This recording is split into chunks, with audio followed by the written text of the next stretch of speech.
Kerusuhan di Stadion Kanjuruhan Malang Sabtu malam 1 Oktober hingga Minggu dini hari 2 Oktober menyisakan banyak cerita pilu. Salah satunya diungkapkan oleh Bagus Pamungkas wartawan Jawa Pos yang saat itu meliput laga tuan rumah Arema FC melawan Persebaya Surabaya itu. Laga tersebut berakhir dengan kekalahan 2-3 tuan rumah Arema FC dari rival klasiknya.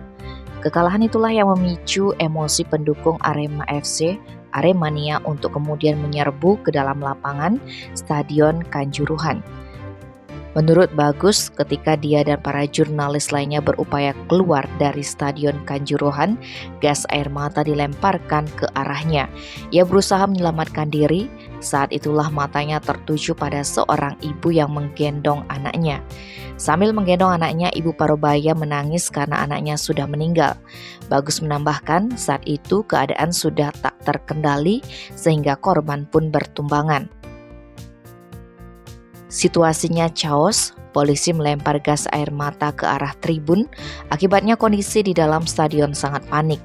Supporter berhamburan berupaya menyelamatkan diri karena panik. Tak pelak terjadi saling dorong, bahkan saling injak hingga banyak jatuh korban. Saat itu Bagus memutuskan tinggal untuk menemani dan membantu yang kehilangan sanak saudaranya. Tim Bali Express melaporkan.